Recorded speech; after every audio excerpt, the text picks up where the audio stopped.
손길국은 한국을 대표하는 유명 배우로 주몽과 해신 등 인기 사극에서의 배역으로 잘 알려져 있습니다. 하지만 화려한 경력과 행복한 가정생활 이면에는 깊은 슬픔도 있었습니다.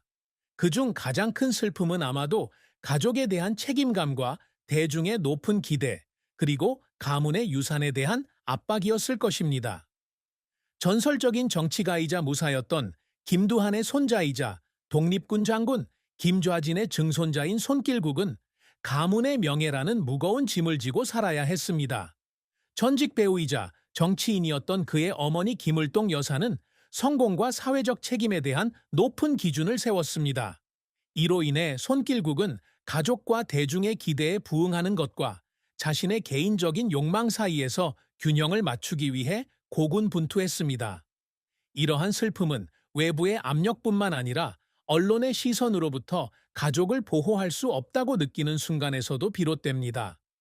특히 손길국은 새 쌍둥이 대한 민국 만세가 슈퍼맨이 돌아왔다를 통해 화제를 모았을 때 이들의 초기 명성이 자녀들의 정상적인 성장에 영향을 미칠까봐 걱정했습니다.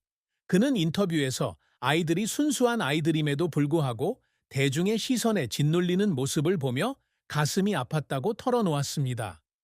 막내 아들 만세가 귀여운 외모로 언론의 관심을 너무 많이 받았을 때 손길국은 의도치 않게 아이들이 감당하기 어려운 압박감으로 가득 찬 세상에 내몰았을지도 모른다는 생각에 눈물을 참지 못했습니다. 손길국에게 또 다른 슬픔은 가족과 정치에 관련된 논란입니다. 어머니 김을동 여사는 손길국이 자녀들이 이런 문제에 휘말리지 않기를 바랐음에도 불구하고 손주들, 즉 새 쌍둥이와의 사진을 정치 캠페인에 사용했습니다. 가족의 사생활을 항상 지키려 했던 그에게 이 사건은 무력감과 상처를 남겼습니다. 한때 정치인 사무실로부터 온 것으로 추정되는 메시지가 자녀의 사진이 정치에 이용된다는 내용으로 전달되자 손길국은 공개적으로 실망감을 표하며 자녀들이 정치적 목적으로 이용되지 않도록 해달라고 요청했습니다. 이 사건으로 그는 한동안 우울증에 빠졌고 가족에게 일어나는 일을 온전히 통제할 수 없다는 생각에 사로잡혔습니다. 이러한 순간들은 자주 공개되지는 않았지만 손길국에게는 깊은 감정적 상처를 남겼습니다. 그는 때때로 사랑하는 사람들을 지켜줄 만큼 강하지 못하다고 느꼈고 그로 인해 명성과 성공의 의미에 의문을 품게 되었다고 털어놓기도 했습니다. 손길국은 1999년 드라마 우리 정말 사랑했을까에서 주연을 맡으며 연기 생활을 시작했습니다. 하지만 그의 가장 큰 도약은 2006년 사극 주몽에서 주연을 맡으면서 찾아왔습니다. 이 드라마는 국내에서 최고 시청률 40%를 기록하며 큰 성공을 거두었을 뿐만 아니라 아시아 전역, 특히 이란에서 90%가 넘는 시청률을 기록하며 큰 인기를 얻었습니다. 주몽 역을 통해 손길국은 슈퍼스타 반열에 오르며 한류 열풍의 주역 중 한 명으로 자리매김했습니다. 주몽의 성공은 그에게 명성을 가져다 주었을 뿐만 아니라 2010년 카자흐스탄 대통령을 비롯한 여러 국가 원수들과의 만찬을 위해 청와대에 초대받는 등 수많은 국제 행사에 초대받는 데 도움이 되었습니다. 주몽 이후 손길국은 해신 2004, 바람의 나라 2008, 장영실 2016 등 다른 사극을 통해 자신의 재능을 계속해서 입증했습니다. 이러한 배역들은 그의 다채로운 연기력을 보여주었을 뿐만 아니라 역사적 인물을 연구하고 구현하려는 그의 헌신을 보여주었습니다. 그는 자신의 배역이 최대한 진실되게 보이도록 하기 위해 수개월 동안 역사책을 읽고 무술을 배우고 심지어 승마까지 배우기도 했습니다. 손길국은 연기 외에도 리얼리티 TV 프로그램에도 참여했는데 특히 슈퍼맨이 돌아왔다 2014-2016에서 그와 새 쌍둥이는 진심과 가족애로 시청자들의 마음을 사로잡았습니다. 이 드라마는 그가 2015년 KBS 연예대상에서 우수연 예상을 수상하는 등 수많은 상을 수상하는 데 도움을 주었을 뿐만 아니라 스크린 속 강인한 역사 속 영웅과는 거리가 먼 헌신적인 아버지의 이미지를 구축하는 데에도 기여했습니다. 손길국은 프로 모델이자 아마추어 스케치 작가로도 활동하고 있습니다. 2008년 코오롱 크리스마스 화보 촬영에 참여했고 2009년에는 하와이주에서 3월 21일을 손길국의 날로 지정하여 연계를 안았습니다. 그는 또한 대한트라이아애슬론 연맹 부회장을 역임하며 2008년 서울국제트라이아애슬론 대회에 참가했고 2008년 4월에는 서울에서 올림픽 성화를 봉송하는 영광을 안았습니다. 화려한 경력에도 불구하고 손길국은 좌절과 고난을 겪지 않았습니다. 그의 가장 큰 실패 중 하나는 주몽 이후 주몽의 그림자를 넘어설 배역을 찾아야 한다는 압박감에 직면했을 때였습니다. 그 후 범죄수사대나 발효가족 등 많은 작품에서 주목을 받았음에도 불구하고 기대했던 성공을 거두지 못했습니다. 그는 인터뷰에서 관객들의 기대에 부응하지 못해 스스로에게 실망했던 적도 있고 이로 인해 자신의 능력을 의심하는 상태에 빠졌다고 털어놓았습니다. 손길국을 눈물짓게 한 순간은 2020년 뮤지컬 42번가에 출연했을 때였습니다. 한 인터뷰에서 그는 TV 연기에서 뮤지컬로 전향하는 과정에서 큰 어려움을 겪었다고 밝혔습니다.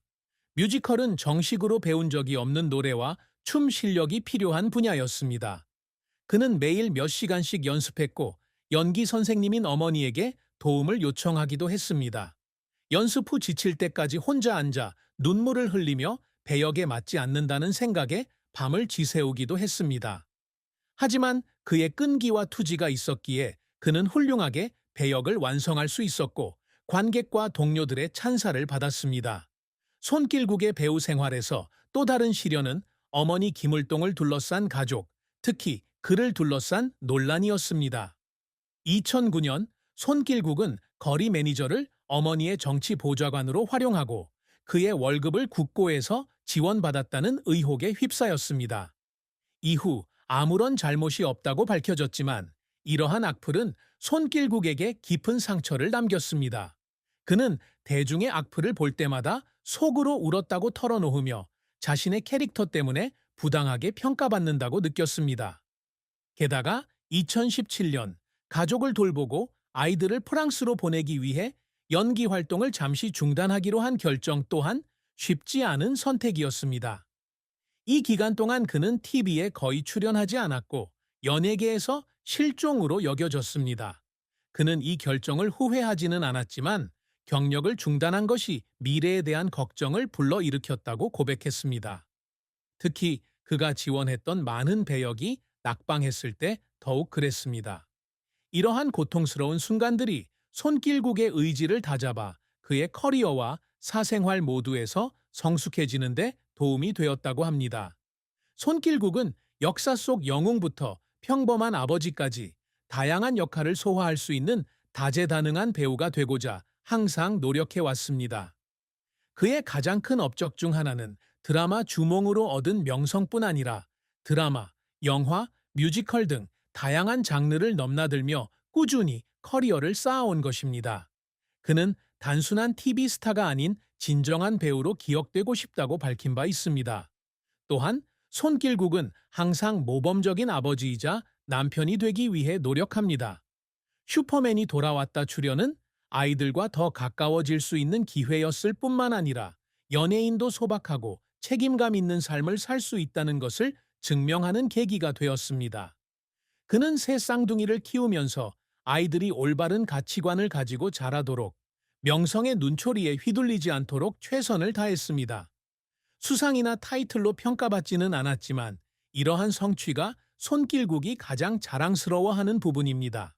그는 또한 자선 활동과 스포츠 활동을 통해 사회에 기여하고자 합니다. 대한트라이아애슬론 연맹 부회장으로서 손길국 선수는 젊은 세대가 건강한 삶을 살도록 격려하고자 스포츠 행사에 적극적으로 참여하고 홍보해 왔습니다. 그는 2008년 트라이애슬론 완주가 인생에서 가장 자랑스러운 순간 중 하나였다고 회상하며 이는 단순히 육체적인 도전을 넘어 그의 포기하지 않는 정신을 보여주는 것이었다고 말했습니다. 손길국 선수가 항상 목표로 삼아온 또 다른 업적은 한국의 문화와 역사 유산을 보존하는 것입니다. 그는 고구려 유적지 답사와 같은 역사 캠페인에 정기적으로 참여하며 한국 문화를 세계에 적극적으로 홍보하고 있습니다. 영화 주몽에서의 그의 역할은 그의 경력에 있어 중요한 이정표일 뿐만 아니라 그가 한국의 역사를 기리는 데 기여하는 방식이기도 합니다. 그는 항상 자신의 역사적 배역을 단순히 재미를 위한 것이 아니라 특히 해외 관객들이 한국의 문화와 역사를 더 잘 이해할 수 있도록 돕는 다리 역할을 하도록 노력합니다. 손길국은 2008년 3월 15일 서울 워커힐 호텔에서 정승현 고등법원 판사와 전통 한식 결혼식을 올렸습니다. 두 사람의 결혼 생활은 언론의 관심을 받지 못했는데 이는 두 사람 모두 사생활을 원했기 때문입니다. 두 사람의 사랑은 연예부 기자의 주선으로 시작되었습니다. 2024년 유 퀴즈 온 더 블록에 출연한 손길국은 드라마 주몽으로 최고의 인기를 누렸음에도 불구하고 정승연에게 두 번이나 거절당했다고 털어놓았습니다.